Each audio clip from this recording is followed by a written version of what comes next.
Madam Secretary, please do the roll call. Honorable Peter B. Miguel, Present. Honorable Edwin J. Abris, Present. Honorable Jose Henry D. Aguirre, Honorable Mylene May S. Bascon de Guzman, Present. Honorable Handel D. R. Cadilleno Cobilo, Honorable Francis Ross S. Dideles, Honorable Bernardo B. Hinay, Honorable Marie Antonina I. Hurtado, Present. Honorable James M. Lagasca, Present. Honorable Prichi Luella B. Ugoy, Honorable Annabel G. Pingoy, Honorable Antonio S. Abing, Present. Honorable Gregorio O. Presga, Present. Honorable Clarice May T. Surungon. Present. Mr. Presiding Officer, 13 members of the Sanggunian are present, to include the Presiding Officer, and 1 member is still out.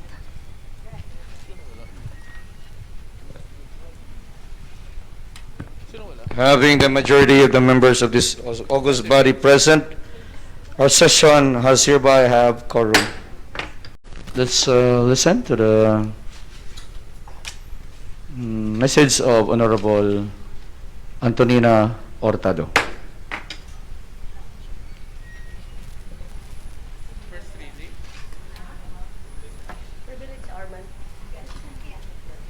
Good afternoon, ladies and gentlemen of this august body.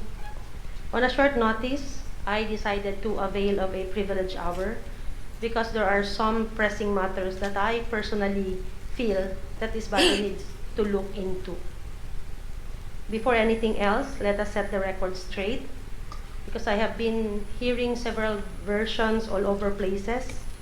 I need the people to understand that I share the sentiment of the economic sector, especially the working class, the SMEs. I understand that there is a need to jumpstart the economic activities in the city of Koronadal. We have suffered strong blow. Hanggang kailan ba kaya tustusan ng gobyerno kada pamilya? If not handled properly, there will be businesses that will never bounce back. There will be workers who will run out of work. For sure, there will be family who will starve. This is the reality now. Precisely why, through the pronouncement of our dear President, Rodrigo Duterte, there were areas which are now classified as low-risk areas. In South Cotabato, we were declared as one. So, Koronadal downgraded from ECQ, we are now in the modified enhanced community quarantine. I would like to inform the body that the word is still quarantine. South Cotabateños are now allowed to traverse within South Cotabato. If we will adhere to this arrangement, and if we adhere to the pronouncement of the governor that borders of South Cotabato are still off limits to other provinces, then there is no reason for my privileged speech. However, things I feel are not being followed strictly. As a councilor, throwing away political colors and acting as one Coronadaleño, I believe we have done our part. In fact, ito yung masakit. Public are not aware that Sanggunian is actually working. In fact, the public may not even know that we approved several millions so that we can address COVID-related problems. We approved funds para may magamit tayo sa mga kakailanganin sa mga problemang ito. We approved funds para makapagbigay ng mga ayuda, food packs, mga tulong sa mga nangangailangan. We approved funds para makapagawa ng community kitchen, yung pinapamigay sa kada barangay. Makaprovide ay ng isolation facilities. Makabili ng mga kagamitan. We even approved funds para makapagbigay tulong kahit sa mga pribadong hospitals ng mga PPEs dahil kailangan nila at marami pang iba. But rumors on the ground are saying Sanggunian is not doing something. That I need to air out in the public because that is not fair to say the least. Halos lahat po ng hinihingi ng executive department para ma-implement nila ng buong puso, inaaprubahan po ng Sangguniang Panglungsod. Yan po ang katotohanan, kaya wag naman po sana nating gawin na maging isa pang political issue ito. Sa panahon po ngayon, we don't even have to fight. We just have to work as one.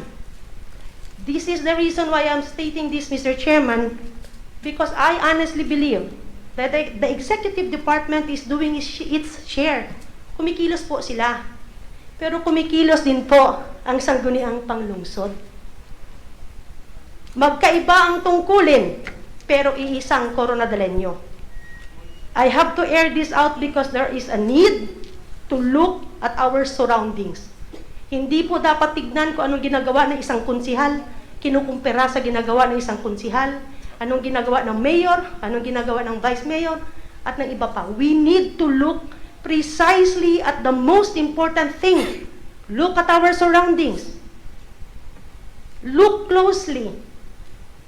Look attentively. Ano pong nakikita? Sobrang dami na pong tao sa labas. People feel that the crisis is over. Wala na. Okay na ta. Lampas na.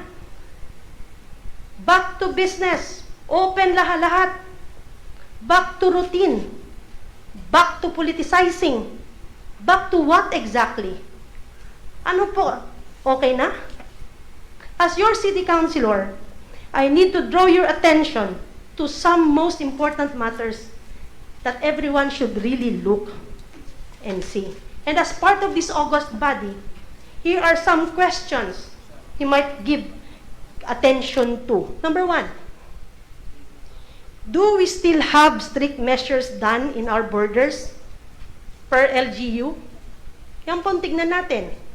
Pangalawa, are we aware that there are some people coming from areas which are supposedly not yet even allowed to enter Koronadal or even South Cotabato, but somehow was able to evade the authority because they rode transportations who are allowed to pass through unquestioned, like food deliveries, cargo trucks. Ilan ba talaga dapat sa ordinansyang pwede? 1 driver, 1 helper. Sinastop po ba sa checkpoint pag sobra dyan ang sakay? Dahil lang may karatulang food service? I don't think so. At hindi rin po natin ma-blame because pagod na rin po yung mga nasa checkpoints. If only discipline will be adopted and performed individually, hindi na po tayo kailangang bantayan pa. Third, how about those enrolled in Back to South Cotabato or even Back to Koronadal program? I understand there are approximately 2,000 who are enrolled. Ewan ko kung ilan ang dumating. What is the protocol applied to this? Because based from what I heard, even the sweeper flight from Davao City who followed strict protocol, meron pa rin nakalusot, naging COVID positive, na nakasakay doon mismo sa eroplano. How are we handling this? Sa barangay na mga naka-quarantine, are the barangays equipped with facilities such as 1 room, 1 CR? What about families who are visiting these people who are quarantined? Anong measure? Number 4, how true that there are persons who travels back and forth from Davao City on a weekly basis? Paano po nakalusot yan? Another, why do we release patients who are considered suspect or probable COVID positive, probable pa lang po, nirelease nyo na, wala pa yung resulta. Why do we do that? Another thing, with our strong desire to jumpstart the economy, what measures are we taking to at least protect ourselves and our constituents from getting infected? Kung makita mo, dumadami na po talaga ang complacent. How can we help to ensure that our constituents will be protected when we do not have all facilities needed? How can we improve, especially in the implementation of our guidelines, my executive order, my ordinance, Pero ang tanong ko po, ano pong pwede natin gawin? Because complacent na po talaga at pagod na rin yung ibang sigilang kabantay. Ginabantayan lang sila madula, malusot naman. With our strong desire to give to the public demands na buhayin ang ekonomiya, do we do it because of economic reason or solution? Or we have to act with strong emphasis on human or health consideration? Yan po yung dilema. And finally, how sure are we that there is no local transmission? Paano po natin masabing wala pong local transmission? Anong proven scientific basis na makapasabi natin wala talaga sa Koronadal? Kasi kulang nga tayo ng swab, kulang tayo facilities. I don't know. Ladies and gentlemen, that is my concern. Let my opinion be viewed as a positive concern. And this is not to aim na i-discredit po yung mga pagod, hard work na ginawa ng mga tao o ahensya ng gobyerno para sabihing mali lang nila yung nakikita. Hindi po yun.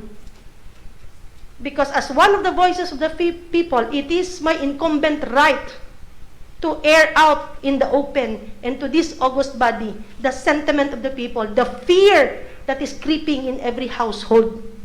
Dali lang mag-istorya, pero kung matakdan ka, may bulong. Ladies and gentlemen, in this connection, Mr. Presiding Officer, I move that this body conduct a question hour in the next regular session so that we can directly inquire relevant information that would help this august body for a legislative action. I so move. Second. I second. Any objection? Mr. Chair, Yes, Honorable. Brgys. clarification on who are those Yes, persons to be invited next session. Yes, that would be my next motion, Mr. Chairman. I move that we invite the Chief of Police. We also invite Architect Marvin Aligrea because I understand he is one of the front person in addressing issues or implementation of the guidelines. I also would like to invite Dr. Vego to shed light especially on the tracing that they are doing in the barangay preparation. If my colleagues have other people in mind, they are most welcome to include.